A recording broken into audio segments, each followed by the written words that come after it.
राधे दोस्तों, welcome back to my channel movies with Hindi. आज मैं फिर आप सबके लिए लेके आई हूँ एक न्यू वेब सीरीज़ का एक्सप्लेनेशन, पित्रम एंड पेट्रो, जो अभी रिसेंटली 2026 हॉटस्टार में रिलीज़ हुआ है। ये काफ़ी इंटरेस्टिंग वेब सीरीज़ है जहाँ पे हम साइबर सिक्योरिटी और हमारे जो न्यू टेक्नोलॉजी जो अभी के टाइम में चल रही है उसी के बेसिस में कुछ इंटरेस्टिंग केसेस के बारे में जानेंगे, और साथ ही साथ एक ऐसा पुलिस वाला जिसके ट्रांसफ़र हो जाता है साइबर सिक्योरिटी डिपार्टमेंट में, बट हालांकि उस पुलिस वाले को सही से कंप्यूटर भी ऑन करना नहीं आता। अब वो आगे अपनी जितनी भी साइबर सिक्योरिटी के केसेस वो कैसे हैंडल करेगा, इसकी पूरी इन्फॉर्मेशन इस वेब सीरीज़ में है। तो जैसे कि इसके टोटल 6 पार्ट है, हम 2 पार्ट में डिवाइड करेंगे और हर बार की तरह फर्स्ट में हम 1 से 3 एंड सेकेंड में 4 से 6 तक एक्सप्लेन करेंगे। तो बिना कोई टाइम गवाए चलते एक्सप्लेनेशन की तरफ। पर जाने से पहले हर बार की तरह मैं आप सबसे रिक्वेस्ट करना चाहूँगी, जो भी मेरे चैनल पर नए आते हैं प्लीज़ मेरे चैनल को लाइक एंड सब्सक्राइब कर लीजिए, ताकि ऐसे interesting movie and web series मैं आप सबके लिए ला सकूँ। तो चलते हैं सीधा स्टोरी की तरफ। पार्ट 1 की शुरुआत में हमें यहाँ पे एक गाँव के अंदर एटीएम दिखाया जाता है, जिस एटीएम के अंदर 2 बुर्खा पहनी हुई औरतें आती हैं और वहाँ के सीसीटीवी को थोड़ा सा एक ब्लैक कलर का इंक से ढक देती हैं। कुछ टाइम के बाद उस एटीएम से पैसा निकालने की कोशिश करती है। हालांकि एटीएम से पैसा निकालना मुश्किल होने की वजह से वो तुरंत अपने तीसरे दोस्त को फ़ोन करते हैं, जो पास वाली गली में ही अपना गाड़ी लेके खड़ा था, और एक लोहे की चेन लाके उस एटीएम को कस के बांध के खींचते हुए एटीएम को उस एटीएम मशीन को उठा के ले जाता है। जिसके बाद वहाँ पे लेटा हुआ एक भिखारी जो ये सारी चीज़ें अपनी आंखों से देख रहा था, वो भी आश्चर्य मतलब थोड़ा सा शौक था कि बुर्खा पहने 3 औरतें आगे यहाँ पे एटीएम चुरा के ले जाती हैं। कुछ टाइम के बाद हमें मॉर्निंग का सीन दिखाया जाता है, जो पुलिस स्टेशन में हम प्रीतम नाम के एक लड़के को देख पाते हैं, जो अपने दादाजी के साथ आया था। उनके दादाजी का जो ऑडियो रिकॉर्डर होता है वो खो गया था, जिसके रिपोर्ट के लिए वो यहाँ पे पुलिस स्टेशन आया होता है। पर यहाँ पे पुलिस स्टेशन में कुछ इंस्पेक्टर उनका मजाक उड़ा देते हैं, ये कहते हुए कि लास्ट नाइट हम लोग का एटीएम चोरी हुआ जिसमें 15 लाख रुपए थे, तो तुम्हारे 500 रुपये के जो ऑडियो रिकॉर्ड के लिए हम अपना टाइम वेस्ट तो ना करेंगे। पर प्रीतम के दादाजी बहुत ही रिक्वेस्ट करते हैं कि पुलिस का काम तो ढूंढना होता है, तो काइंडली प्लीज़ आप दोनों ही ढूंढ दीजिए। पर वो लोग मजाक उड़ाते हुए उनको वहाँ से भगा देते हैं, उनका रिपोर्ट भी नहीं टिकते हैं, जिसकी वजह से प्रीतम को काफ़ी ज़्यादा गुस्सा आता है। प्रीतम गुस्से में अपने दादाजी को सबसे पहले एक ऑटो करके अपने उनके घर भेजता है और पुलिस स्टेशन में आके उनसे बात करने लगता है कि ये सब आपका काम है, आपको ढूंढना पड़ेगा, एट्सेट्रा एट्सेट्रा।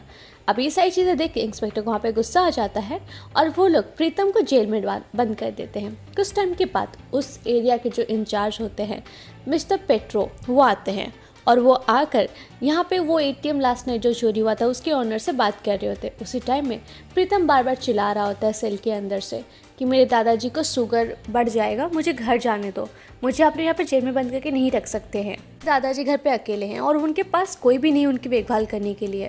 बार बार ये बात बोलने की वजह से इधर पेट्रो को डिस्टर्बिंग हो रहा था, तो वो प्रीतम को सेल से चिल्लाता है।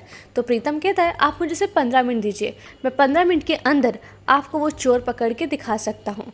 पर प्रीतम को, जो पेट्रो था, उसको भरोसा नहीं होता प्रीतम पे, तो वो क्या करता है, प्रीतम के ऊपर भरोसा करके 15 मिनट के अंदर उसको चोरों को ढूंढने के लिए अपना लैपटॉप पकड़ा देता है, जहाँ पे प्रीतम अपने साइबर सिक्योरिटी स्किल्स से, मतलब हैकर के स्किल से 15 मिनट के अंदर वो 4 चोरों का एड्रेस, दुकान, वो कहाँ पे हैं और वो अभी क्या कर रहे हैं, सारी चीज़ें बता देता है। जिसको देख के यहाँ पे पेट्रो को भी काफ़ी इंटरेस्टिंग लगता है वो केस।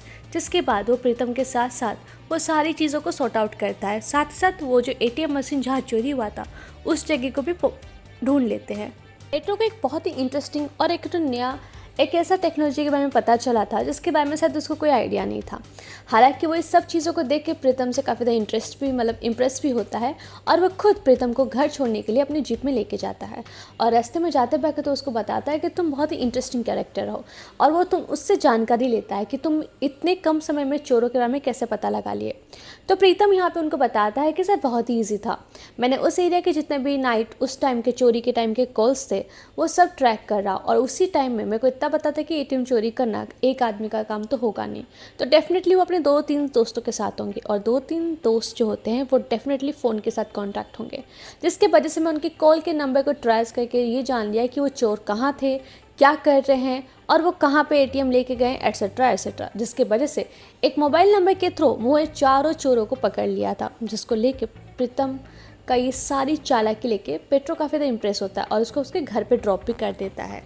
ये पेट्रो प्रीतम को छोड़ के निकलने ही वाला होता है। उसी टाइम में डीआईजी का कॉल आता है पेट्रो को, जो बताते हैं जो खेल मंत्री हैं उनके घर में उनकी बीवी का फ़ोन चोरी हुआ है, जिसके केस के लिए पेट्रो को भेजा जाता है। जब पेट्रो वहाँ पे जाता है तो वो नोटिस करता है कि घर में हर जगह सीसीटीवी कैमरा लगता है। जब वो मैनेजर से बात करता है, यहाँ पे मैनेजर से बात करता है, जहाँ पे बातचीत में उसको पता चलता है कि बेडरूम की खिड़की की तरफ से चोर आके उनकी जो मैडम का मोबाइल फ़ोन है वो चुरा के ले गया है। हालांकि घर में और कोई भी चीज़ में चोरी नहीं हुई है।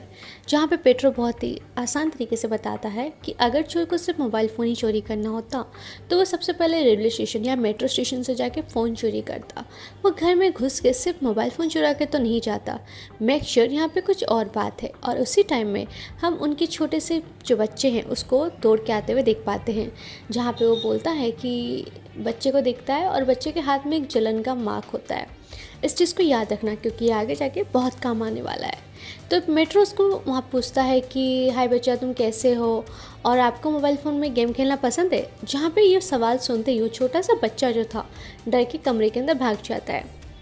पेट्रो एक पुलिस वाला था और उसको समझ में आ चुका था, जहाँ पे वो मैनेजर से कहता है कि मेरे को 2 मिनट बच्चे से बात करने दो ताकि मैं आपके मोबाइल फ़ोन के बारे में जानकारी निकाल दूँ, क्योंकि मुझे लगता है ये छोटे से बच्चे के पास ही फ़ोन है। जैसे कि मैनेजर ये बात अपने ऑनर को बताता है तो वो खेल के मंत्री जो हैं और उनकी वाइफ दोनों के दोनों पेट्रो पे गुस्सा हो जाने लगते हैं और ये कहते हैं कि तुम्हें शर्म नहीं आती, छोटे से बच्चे पे तुम इल्ज़ाम लगा रहे हो। जिसके बाद उसको बहुत इधर उधर की बातें करते हैं। अब पेट्रो इस बात को फिनिश करने के लिए, इस केस को सॉर्ट आउट करने के लिए फ़ोन का कलर, मॉडल और सब कुछ बारे में जानकारी लेके एक दूसरा मोबाइल स्टोर पे जाता है और सेम उसी कलर का उस टाइप का फ़ोन खरीद के ले आता है ताकि केस को सॉल्व कर दे। हालांकि ऑलरेडी लेट हो चुकी थी। जब मंत्री घर पे चेक करते हैं तो उन्हीं के छोटे से बेटे के रूम के अंदर उनका फ़ोन मिल जाता है, जहाँ पे पेट्रो का ये चालाकी समझ में आ जाता है और पेट्रो पे वो धगाबाजी के रिगार्डिंग इतना ज़्यादा गुस्सा हो जाते हैं कि उसका ट्रांसफ़र कर देते हैं। पेट्रो एक क्राइम ऑफिसर था, जहाँ पे वो क्राइम के जितने भी केसेस है उसको सॉल्व करता था। अब उसका ट्रांसफ़र जो था साइबर सिक्योरिटी के डिपार्टमेंट में कर दिया जाता है। पर पेट्रो का दिक्कत ये है कि उसने कभी भी इंटरनेट, नए ज़माने के जो तरीके हैं उसके बारे में उसको कोई भी आइडिया नहीं था, ना ही हैकिंग, ना ही कोई भी ऐसा टेक्नोलॉजी जिसमें उसको कोई भी इस बारे में जानकारी हो। डे मॉर्निंग पेट्रो जाता है अपने ऑफिस में, जहाँ पे उसको पहली बार कंप्यूटर दिया जाता है, कंप्यूटर में काम करने के लिए दिया जाता है। पर पेट्रो को इसके बारे में कोई जानकारी नहीं थी। इनफैक्ट वो जो कंप्यूटर का जो कीबोर्ड होता है उसके बारे में भी सही से नहीं जानता था। उसका कंप्यूटर ऑन नहीं होता तो वहाँ के कर्मचारी उसको मदद करते हैं फर्स्ट टाइम पासवर्ड वगैरह डाल के ओपन करने के लिए। उसी टाइम फर्स्ट केस जो आता है पेट्रो के पास, जहाँ पे एक आदमी आके कहता है कि मेरा जो कैफ़े है उसके साइबर के ऊपर अटैक हुआ है, जिसकी वजह से मेरा ओल्ड जितना भी डाटा था सब डिलीट हो गया है। अब पेट्रो के लिए सब चीज़ें फर्स्ट टाइम थी, उसको समझ में नहीं आ रही थी साइबर के ऊपर अटैक हुआ है, डाटा डिलीट हो गया है। तो वो अटपटांग से सवाल पूछने लगता है उस आदमी से कि कैमरा में कोई पकड़ा गया है, किसी को कोई हानि हुई है क्या। जहाँ पे वो आदमी उस पर चिढ़ जाता है और बहुत ज़्यादा गुस्सा हो जाता है कि कैसी बातें कर रहे हैं, मैं आपको बता रहा हूँ कि मेरा इंटरनेट का जितना भी डिटेल्स था सब चोरी हो चुका है, आपको वो समझ में नहीं आ रही है। पर पेट्रो को ये चीज़ समझ में नहीं आ रही थी कि वो एक्चुअल में केस क्या था। तो पेट्रो का काफ़ी ज़्यादा इंसल्ट करता है और सबके सामने पेट्रो अपना इतना इंसल्ट देख के बहुत बुरा फील करता है। तो वो सीधा डीआईजी के पास जाता है और उनसे रिक्वेस्ट करता है कि सर प्लीज़ मुझे ट्रांसफ़र कर दीजिए मेरे क्राइम ब्रांच में, क्योंकि जिस ब्रांच में आपने मुझे ट्रांसफ़र किया है इस ब्रांच की कोई भी मुझे आइडिया नहीं है। जहाँ पे डीएसपी कहते हैं कि देखो फ़िलहाल तो आपके जो क्रीड़ा मंत्री है वो काफ़ी ज़्यादा क्रोधित है आपके ऊपर, तो अभी तो मैं कुछ नहीं कर सकता। हालांकि अगर तुम 3-4 केसेस सॉल्व कर दो साइबर सिक्योरिटी के तो मैं पक्का उनसे बात करके तुम्हारा ट्रांसफ़र करवा सकता हूँ। जिसको सुनने के बाद यहाँ पे पेट्रो को एक ख्याल आता है कि क्यों ना मैं यहाँ पे उस आदमी की मदद ले सकता हूँ जो इन सब चीज़ों में माहिर है। और ये कौन है ये आप सब भी समझ चुके होंगे। तो पेट्रो निकलता है सीधा प्रीतम के घर पे, जहाँ पे वो प्रीतम से बात करता है। उसको फर्स्ट ऑफ ऑल तो ये बताता है कि दादाजी का जो टेप रिकॉर्डर खो गया था उसके बारे में मैंने पुलिस में बात कर लिया है और 3-4 आदमी 2 दिन से उसको ढूंढ रहे हैं। जहाँ पे प्रीतम को सुन के अच्छा भी लगता है। बाद में पेट्रो अपना जिस काम के लिए यहाँ पर आया था प्रीतम को वो बताता है कि देखो उस दिन जैसे तुमने ATM चोरी का केस हैंडल किया था, अब तुमको वैसे ही 3 केसेस और सॉल्व करने हैं। ताकि मैं तुम्हारी मदद अच्छे से कर सकूं। पर प्रीतम ये पुलिस के केसों में फंसना नहीं चाहता था, तो वो सीधा सीधा मना कर देता है। बाद में पेट्रो उस पर बहुत ज़्यादा दबाव डालता है, उसको मजबूर करता है, या फिर उसको कहना चाहो तो ऐसे उसको प्रेशराइज़ करता है कि प्लीज़ देखो तुम कर दो वरना मैं कैसे करूँगा, एट्सेट्रा एट्सेट्रा।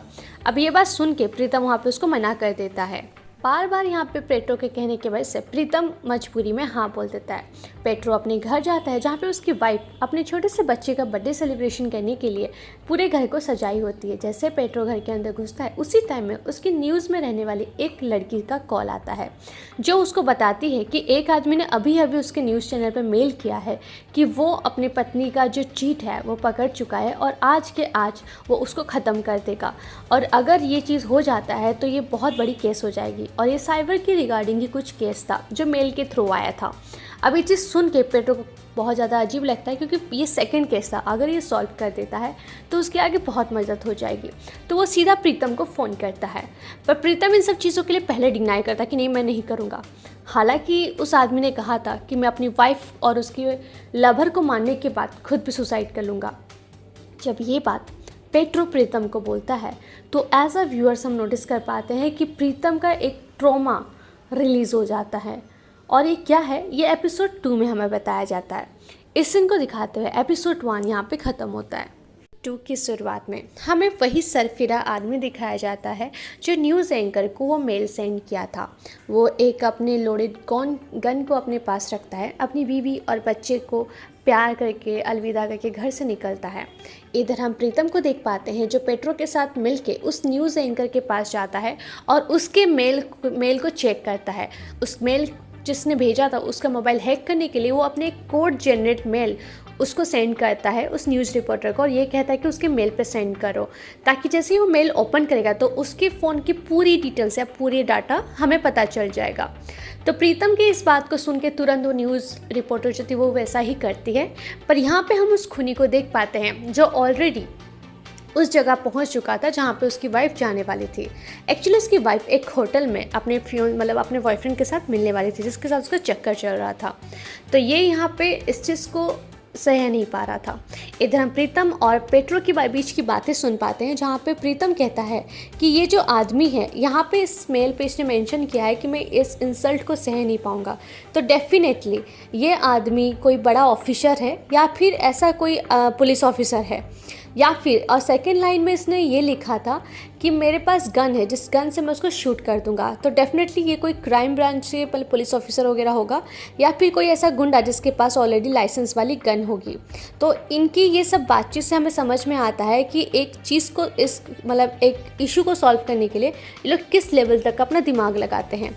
उसी टाइम में वो होटल में पहुंच जाता है वो सरफिरा आदमी, और रिसेप्शन के पास जाके अपना पुलिस आई कार्ड दिखाता है। जैसे ही पुलिस आई कार्ड दिखाता है अपना एक फॉर्म एक लेटर वाला फॉर्म वहाँ पे पकड़ा देता है रिसेप्शन में, और साथ ही साथ उसकी वाइफ जिस रूम में उसकी डिटेल्स निकाल लेता है। और जैसे ही वो निकालने वाला होता है, इसके पास ऑलरेडी मेल आ चुका था उस सरफिरा आदमी के पास, वो मेल ओपन करता है तो तुरंत प्रीतम के पास उस फ़ोन की पूरी डिटेल्स मिल जाती है। तो जैसे वो डिटेल्स मिल जाती है, इनके पास पूरा खबर मिल जाता है कि वो एक आदमी पुलिस ऑफिसर है और वो इस होटल में है, और वो तुरंत उस होटल पहुँचने में उनको 10-15 मिनट का टाइम था। तो वो तुरंत रिसेप्शन को कॉल करने वाले होते हैं कि वहाँ पर कोई भी इस नाम का आदमी आए तो उसको रूम नंबर वगैरह नहीं बताना है। पर वो ऑलरेडी लेट हो चुके, तो वो आदमी तब तक आ चुका था, और यहाँ पे रिसेप्शन में जो लेडीज़ थी उन्होंने वो रूम नंबर उनको बता दिया था। और यहाँ पे प्रीतम और पेट्रो पहुँचते पहुँचते वो आदमी अपनी वाइफ के उस रूम तक पहुँच चुका था जहाँ पे वो अपने बॉयफ्रेंड के साथ थी। उन दोनों को रंगे हाथ पकड़ते ही वो सीधा गन तान देता अपनी वाइफ के ऊपर, और रोते रोते ये कहता है कि मैं आज तुमको ख़त्म कर दूँगा, क्योंकि मैं नहीं चाहता तुम नया साल देखो इसके साथ।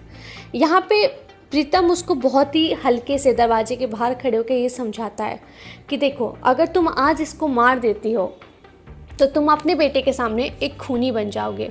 तुम क्या ये चाहते हो कि हर साल जब नया साल आएगा, दिसंबर ख़त्म होते और जनवरी शुरू होने के बीच में तुम्हारा बेटा तुमको ये सोच के याद करे कि तुम एक खूनी हो, तो तुम सोचो तुमको कैसा बुरा फील होगा। अब ये इमोशनल सारी बातें सुन के वो आदमी भी रुक जाता है, और यहाँ पे उसको ये कहता है अपनी वाइफ को कि तुम अपने बॉयफ्रेंड के साथ रहो और मेरा बेटा मेरे साथ रहेगा।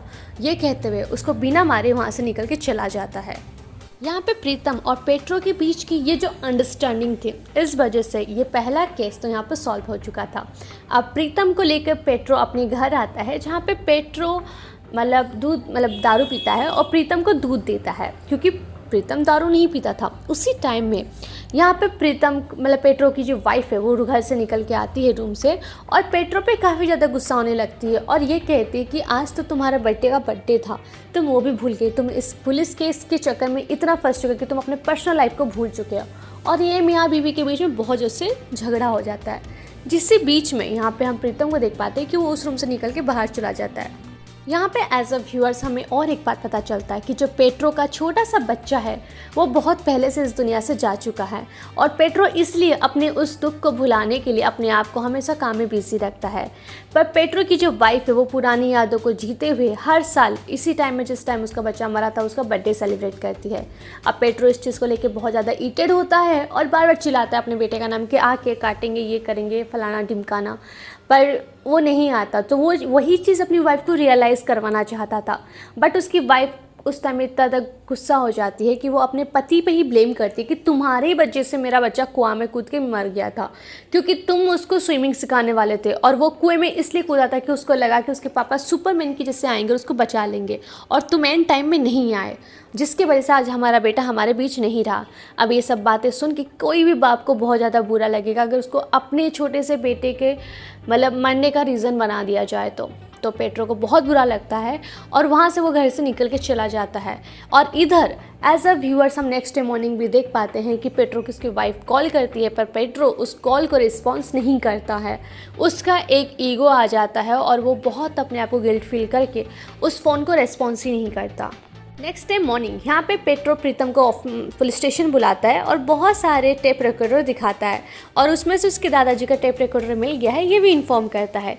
जब प्रीतम आके चेक करता है तो उन टेप रिकॉर्डर के बीच में वो कैसेट नहीं था, जिस कैसेट के लिए उसके दादाजी इतने ज़्यादा परेशान थे, क्योंकि उस कैसेट के अंदर उसकी दादी की रिकॉर्ड की हुई एक सॉन्ग थी। उसकी दादी इस दुनिया में नहीं थी और वही सॉन्ग की वजह से उसके दादा इतने दिन तक जिंदा थे। या फिर हम ये कह सकते हैं कि उनके आखिरी टाइम में वो एक आवाज़ या फिर वो एक गाना ही था जिसके वजह से वो शायद ज़िंदगी को कुछ लम्हे अच्छे से जी पा रहे थे। पेट्रो प्रीतम ये सब डिस्कशन कर ही रहे होते हैं, उसी टाइम में न्यूज़ में दिखाया जाता है कि वो खेल मंत्री के छोटा सा जो बच्चा था वो भी इसी टाइम में मिसिंग हो चुका है, उसको किसने किडनैप कर लिया है। और यही चीज़ को देख के यहाँ पे पेट्रो के दिमाग में एक बात आता है कि अगर वो खेल मंत्री के बेटे को ढूंढने में कामयाब हो जाए तो उसका गुस्सा भी ठंडा हो जाएगा और उसका ट्रांसफ़र फिर से क्राइम ब्रांच में कर दिया जाएगा, जिसके बाद से ये दोनों प्लान करते हैं कि वो कैसे भी करके इस केस में हेल्प कर सके। उसी बीच में हम यहाँ पे उसी स्टेशन जहाँ पे उन बच्चा जो खो गया था उनके घर पे सीन दिखाया जाता है, जहाँ पे सीसीटीवी में बच्चा स्कूल से आते हुए दिखाई तो देता है, पर स्कूल से बाहर जाते घर से बाहर कहीं जाते हुए दिखाई नहीं देता। तो ये केस बहुत ही पेचीदा हो जाता है, क्योंकि घर के बाहर अगर बच्चा निकला ही नहीं तो बच्चा किडनैप कहाँ पे हुआ। इस बच्चे का नाम बीनी होता है। जब बीनी के माँ बाप परेशान हो रहे होते उसी टाइम में उनके पेरेंट्स को एक कॉल आता है जो किडनैपर का होता है, और वो यहाँ पे 5 करोड़ की फिरौती मांगता है। अगर वो फिरौती टाइम से नहीं दिया गया तो फिर वो बच्चे को मार के भेजेगा, ये बात यहाँ पे इन्फॉर्म किया जाता है। साइबर सिक्योरिटी के हेल्प से जिस नंबर से उस चोर ने कॉल किया था उस कॉल के नंबर को ट्रेस करने के लिए पेट्रो उनके घर में आता है, जिसको देखते ही खेल मंत्री उस पर गुस्सा हो जाते हैं, जहाँ पे डीआईजी उनको कंफर्म करते हैं कि वो बहुत ही अच्छा ऑफिसर है, उस पर ट्रस्ट कीजिए। यहाँ पे पेट्रो उस चोर के नंबर को अपने एक सहकर्मी के साथ हेल्प करने की कोशिश करता है, उस नंबर को सर्च करने के लिए बोलता है, जो एक नंबर निकलता है पुराने एक साइकिल दुकान के ऑनर का। जब पुलिस वहाँ पर जाके चेक करती है तो वहाँ पे एक औरत थी जो 102 साल की थी और ऑलरेडी आईसीयू में पड़ी हुई थी, जो बहुत पहले से मर चुकी है। मतलब ये सिम चोरी की थी, जिसकी वजह से यहाँ पे डीआई जो खेल मंत्री थे वो काफ़ी ज़्यादा गुस्सा होते हैं पेट्रो के ऊपर, उसको बहुत इंसल्ट करते हैं और वहाँ से उसको भगा देते हैं। पर जाने से पहले पेट्रो के अंदर जितना भी गुस्सा था वो वहाँ पे निकाल देता है। वो फर्स्ट ऑफ ऑल कहता है कि मैंने भी उस दिन आपसे कहा था कि मुझे 2 मिनट आपके बच्चे से बात करने दीजिए, अगर आप 2 मिनट उस दिन मुझे बात करने देते तो मैं 2 मिनट के अंदर आपका फ़ोन ढूंढ के निकाल देता। दिक्कत तो आप लोगों की वही है ना कि आप लोगों का ईगो में ट्रिगर हो जाता है। जब हम लोग अच्छे से काम करना चाहते हैं तब आप हमें करने नहीं देते, और जब हम काम नहीं करते हैं तो आप लोग को हर वक्त रिजल्ट का इंतज़ार रहता है। अरे जिस तरह से हम काम काम करना चाहते हैं, एक बार हमें मौका तो दे के देखो। उसकी इतनी सारी बातें सुनने के बाद वो लास्ट में एक लाइन करता है कि बच्चा खोने का जो दर्द है, आई डोंट थिंक कि मुझसे कोई ज़्यादा बेहतर समझ सकता है। इस बात को सुन के मतलब इतना गुस्से से ये बात को बोल के वो बाहर आके वेट करता है गाड़ी के अंदर। उसी टाइम में यहाँ पे मंत्री का जो मैनेजर होता है वो आता है और पेट्रो को इन्फॉर्म करता है कि नेक्स्ट डे मॉर्निंग तुम यहाँ पे आना, इस केस को सॉल्व करना, क्योंकि अब ये केस तुम्हारे हाथ में दिया जाता है। इस बात को सुन के पेट्रो काफ़ी ज़्यादा खुश हो जाता है और साथ में उसके साथ वही हैकर भी होता है। इसी सीन को दिखाते हुए एपिसोड 2 भी यहाँ पे ख़त्म होता है।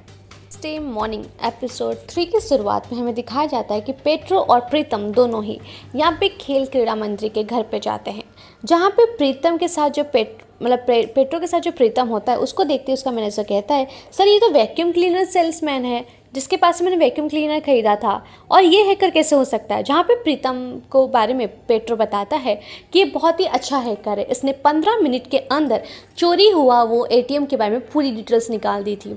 जिसके बाद यहाँ पे उसके ऊपर ट्रस्ट करते हुए वो लोग प्रीतम के ऊपर भरोसा करते हैं और प्रीतम यहाँ पे हैकिंग के थ्रू उस नंबर जिस नंबर से कॉल आया था वो फिरोदी वाले का, उससे बोलते हैं कि लॉन्ग टर्म तक बात करो।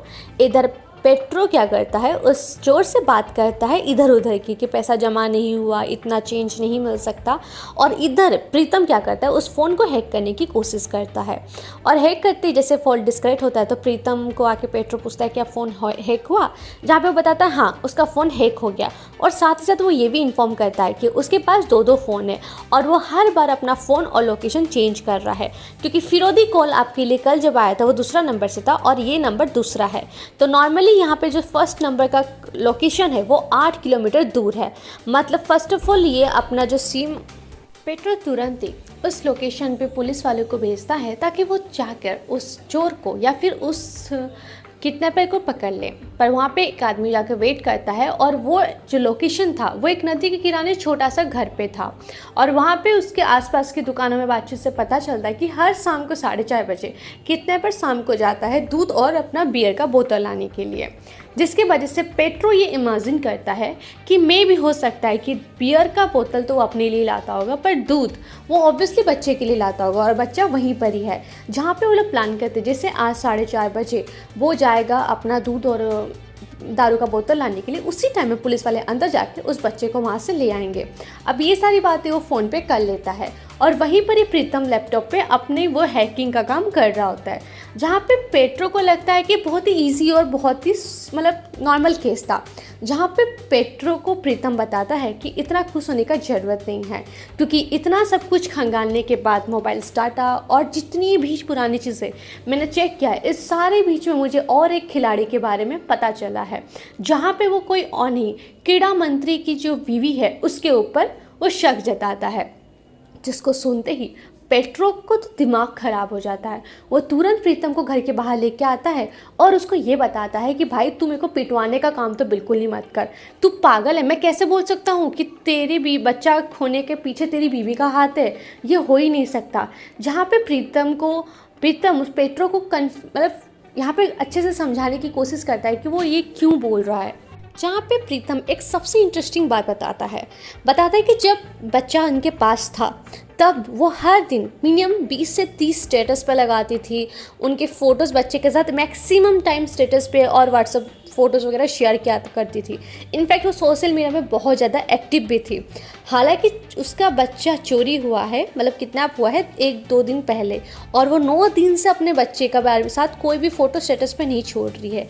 एक इंसान की आदत होती है, अगर वो सोशल मीडिया में ज़्यादा इन्फ्लुएंस है या फिर सोशल मीडिया में ज़्यादा एक्टिव रहता है तो तुरंत उसका डीएक्टिव होने का मेन 2 रीज़न होता है। आइदर वो कोई प्लान कर रहा है या फिर वो कोई डिप्रेशन में है। तो डेफिनेटली इन सब के पीछे कहीं ना कहीं इनका हाथ जरूर है, या फिर इनको ऐसी कुछ चीज़ें पता है जो हमारे साथ केस में आगे मदद कर सकती हैं। अब यहाँ पे प्रीतम और पेट्रो मिलके सबसे पहले श्रद्धा, मतलब जो उस ऑफिसर की वाइफ थी, उसका फ़ोन को हैक करके डिटेल सर्च करते हैं, जहाँ पे उनको वॉइस कमांड के बीच में एक चीज़ मिलता है जहाँ पे श्रद्धा जो है एक हेड कैप और एक मास्क ऑर्डर करती है।